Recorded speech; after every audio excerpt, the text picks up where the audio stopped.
Hello po mga guys! Part 7 po ng Boracay trip nila Tito Mac sightseeing! Yan nga po pala ang ganap kapag po gabi sa Boracay. Meron nga po pala silang bubble party. Mga guys, sobrang liwanag po. Ang dami pong mga pailaw oh! Open daw po ito para sa lahat.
At ayan po, nagsisimula na po ang bubble party!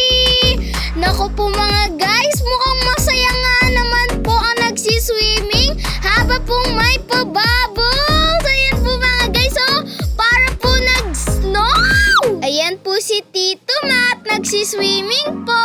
Naku po, nakaka-amaze panoorin po! Talaga nga naman pong party po ang tawag! Tingnan nyo po mga guys, oh! As in po, walang stop po yung bubbles! Woo! Ayan po si Tito Matt. Pati nga po yung pool, mga guys. May pailaw po. Tingnan nyo po, nag-iiba-iba po yung kulay. May blue, may green. Tapos po, nag-i-snow pa. Tingnan nyo po yung mga nagsiswimming, mga guys. Talagang enjoy na enjoy po sila. Tapos, meron pa nga din po mga nagvi-video. Tingnan nyo naman po, mga guys. Kung ako po yung nandiyan, talagang super enjoy na po ako. Ay mga guys, ano po kasing tawag dito? Ay, fire dance. Ayan po mga guys, meron din po mga nagpa-fire dance dito po sa Boracay. Mga guys, tingnan nyo po. Ang gagaling po nila mga guys. So, alam nyo po ba kapag po nanonood po ako ng mga nagpa-fire dance, ako pa po yung kinakabahan mga guys. Pero mga guys, ang galing po nila. Talaga pong malalaman nyo po na pinaghirapan po nila ang pagpa-practice para po ma-perfect po nila ang ginagawa po nilang fire dance. Ayan po mga guys, oh! Hindi nga naman po biro ang pagpa-fire dance mga guys. Totoo po talagang mahirap yan dahil po kapag po nagkamali ka lang po ng isang beses, ay nako, masasaktan ka po. Kaya po na-amaze po ako sa kanila.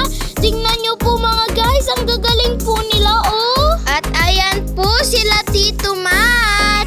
Naglalakad-lakad naman po sila sa beach. Tingnan nyo po mga guys, oh. As in white sand mga guys. Ang ganda po tingnan, no? Kung ako po yung nandiyan, hindi na po ako magchichinelas mga guys. Naku po mga guys, napakaganda po sa Boracay kapag po gabi. Ang dami pong pailaw, tapos po hindi ka po talaga malilito kung saan ka po pupunta kasi po lahat po, every part niya po, meron po talagang pailaw. Tapos po yan po mga guys, tingnan nyo po, may pagkainan po dito, oh. Naku po mga guys, dito po sa Boracay, hindi lang po umaga ang pagsiswimming, pati rin po gabi, nagpa-party din po sila at nagsiswimming. Ayan po mga guys, tingnan nyo po, gabi na po yan, pero po sobrang daming tao pa po talaga na nasa labas. O, tingnan nyo po, nakaka-enjoy nga naman po talaga yung ganyan, no mga guys. Para po siyang night market. Night market. Tapos po, yan na po mga guys, tingnan nyo po. As in po talagang nasa daan na po sila Tito Matt. O, tingnan nyo po mga guys, meron pa pong 7-Eleven. Ako mga guys, napakaganda po pala sa Boracay Island. Tingnan nyo po, oh. Meron pa pong mga naka-tricycle. Ayan po guys, grabe po. Ang napakaganda ganda po dito mga guys. Parang po talaga nasa city mga guys, oh. Wow! Naku mga guys, gusto ko po tuloy pumunta talaga ng Boracay nung napanood ko po ito. Ayun po mga guys, grabe. So, ayun lang po for today mga guys ha. Follow for more videos. Don't skip my ads. Bye!